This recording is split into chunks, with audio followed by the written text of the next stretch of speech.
All right. Also, a lot of people don't know that the federal government reaffirmed the Second Amendment in 1902 with H.R. Bill 11654. And this bill cannot be repealed. It is also known as the Dick Act of 1902.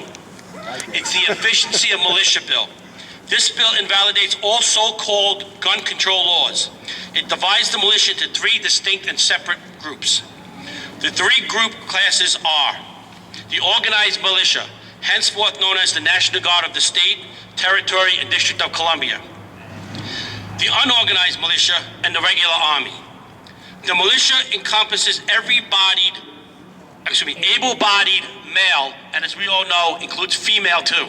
All right? All members of the unorganized militia have the absolute personal right and Second Amendment right to keep and bear arms of any type, and as many as they can afford. Yeah. Yeah. Yeah.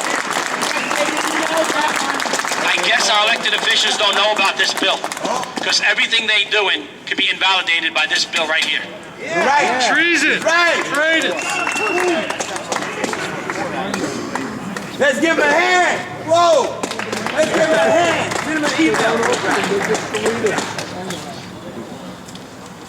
Hello, my name's Sergeant Capolo. I'm with the New Jersey State Police. I just want to let you know, I appreciate your patience waiting out here, but I want to let you know what we did for you. We've opened up our largest committee rooms, added chairs to both rooms, added committee rooms that we normally don't have access to. We're well over 400 people within all the committee rooms, and out here I would estimate maybe another 150. Unfortunately, there's no more room in the building as per fire code.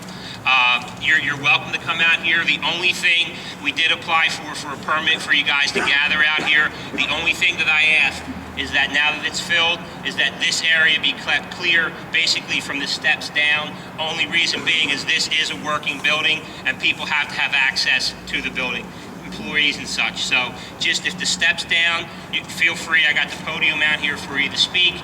I'm looking into, it doesn't look good as far as having the audio piped out here so you guys can hear what's going on inside the committee rooms. Okay? So if you just step down off the steps and keep that handy. Thank you, officer.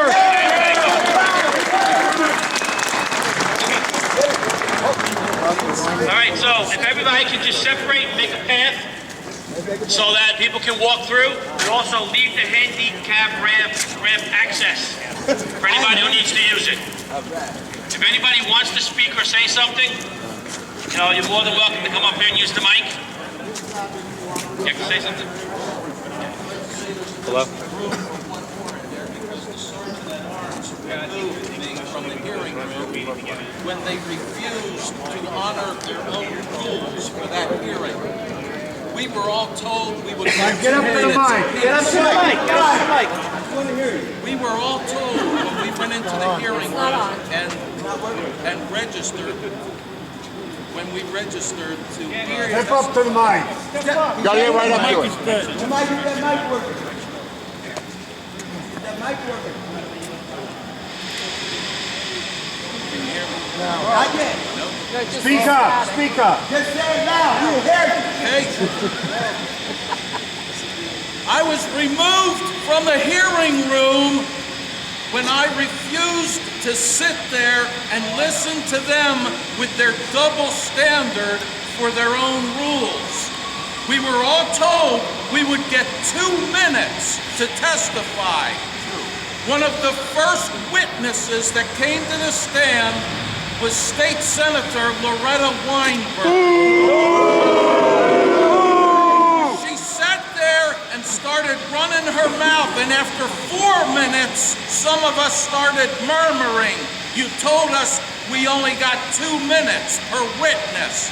She kept going, and at 5, I stood up and I said, oh, so you've got different standards for different people. The sergeant at arms walked over and said, you with the hat, get out. Double standards. Read your statement now. No double standards. No double standards. Read it now. No double standards. No double standards.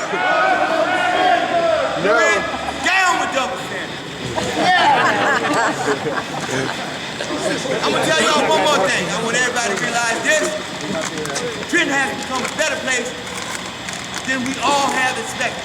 Tony Mack is doing a great job. Yeah! And guess what? Sheriff Mack. Not Tony. I can prove it. Y'all wanna hear this? Y'all wanna hear this? Y'all wanna hear this? I think this guy works for Y'all wanna hear Soros. this? Do y'all wanna hear this? I can prove it. Tony Mack said, Mr. Paul, you go down there and you support that man right there. And I'm supporting this gentleman. Before she comes up and says something, if anybody here wants to speak before the committee, let me know. I'll take your name down and I'll see if I can get it in there and then maybe just call you up just to speak or something. Yeah. Try to see if we can do that. All right? Two things. It works for a woman, but not for a man. These bills are going to end up on the governor's desks. So we have to be sure every single person here writes to the governor and tells him to veto those bills. Yes! Yes! Number two, We need those sheriffs bills. are your last line of defense. You're right. They have a constitutional office, not a government office. They have the right not to enforce these laws. And they are having a meeting on the 21st, next week. Make sure you get there or make them know that you expect them to honor their office, that they took their oath to the Constitution, not to a political party. New Jersey, NJSheriffsAssociation.com. The address and all the information is listed there. Let's give her a hand. Again, everybody, do me a favor. Please, separate. You gotta have a walkway. It's clear. It's clear. All right. This is the line, boundary line, right here. Thank you. Anybody else have anything they want to say? Which one was stop the gentleman from speaking that ran her mouth? Don't know. Weinberg. Steinberg? Assembly or Senate? Senate. Weinberg! Weinberg! Can you hear us? Let's give this man right here a hand, ladies and gentlemen. Let's give him a hand. All you guys that love the Lord, because God is in charge of us all. He in charge of me. He in charge of you. He in charge of this guy because he told me so. I want y'all to get out there and do something special today. I want y'all to get out there and get behind Tony Mack 100%. We need our support. During my speech, for Martin Luther King Day, and I this called rap- him out for being corrupt right on the stage.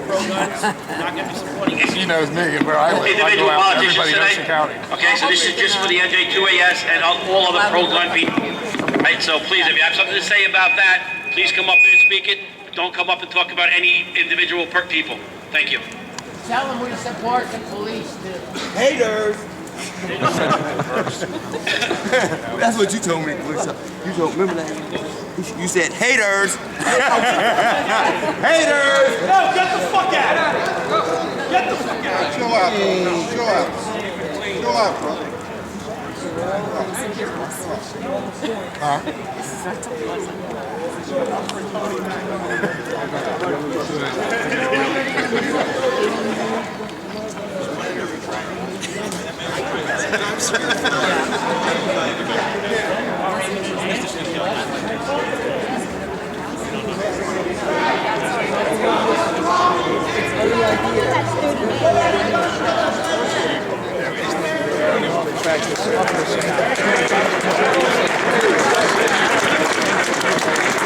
Let us know if you need help. We'll go get our rifle.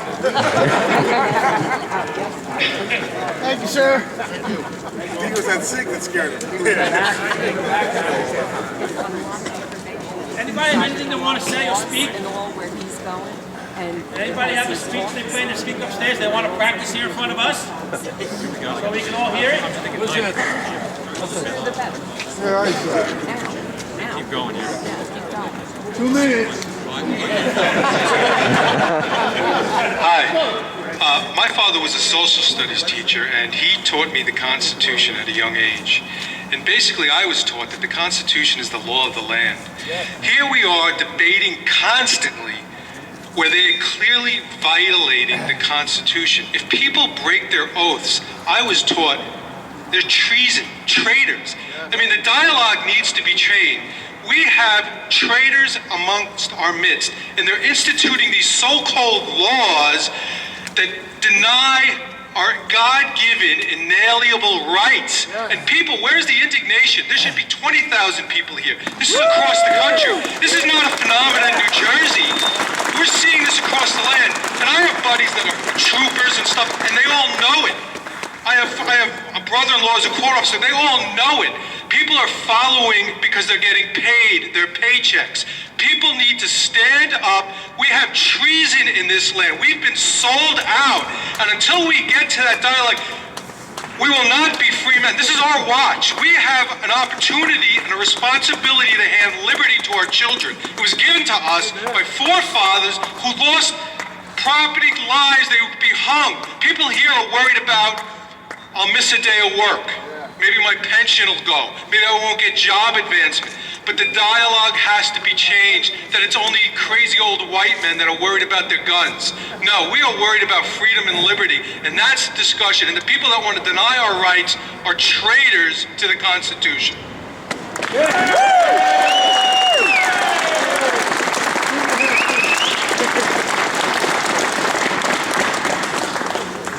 Take their money away, don't pay taxes. No, pay taxes. Take their salaries away. Take their jobs away, in fact. I had two things that I had hoped to be able to read. I had timed them for 3 minutes, not 2. But some time me, tell me how I do on this one. This is a comment on proposed legislation A374. This bill would add to public law, etc., the requirement that a wide variety of mental health professionals report to the Attorney General any professional belief that a patient is likely to become a danger to himself or herself or others. Upon this advice, the Attorney General would then be empowered to seize the patient's legally owned firearms. The range of mental health professionals includes at one end psychiatrists, who are presumably the most highly trained, and at the other marriage counselors and social workers, whose training and qualification require much less time and do not require earning an MD's license. The record of such professionals in determining the likelihood of violence is poor, and many experienced practitioners will admit that they cannot, in general, tell who is likely to engage in destructive violence for the first time. Since a very small number of people actually do snap and use their firearms to hurt others, any net cast under this act will almost certainly snare many people who will cause no harm and miss a substantial number of those who eventually do. Moreover, there is no provision for such a declaration to be withdrawn in a timely manner. Thus, under this act, a record of such a report could remain on the books for decades, unchallenged and unchallengeable, until a patient who had marital difficulties in her 20s found herself in danger in her 60s and applied for a firearms permit. The delay involved and the possible need to resort to expensive legal process to restore her right to self-defense under the law seems more likely to cost a life than to save it. Mental health as a branch of medical science is still in its infancy and has been misled by many theories that soon proved to be erroneous. Sigmund Freud believed, on the basis of personal incredulity, that patients who reported childhood sexual abuse were suffering from delusions arising from their subconscious. Bruno Bettelheim believed, on the basis of no evidence at all, that autism was the result of mothers who failed to show sufficient affection during the period of development that then considered as normal autism. Kinsey's famous sexual studies have been shown to be strongly slanted by his own personal beliefs, deeply at odds with traditional morality. And in a large number of prominent psychiatrists,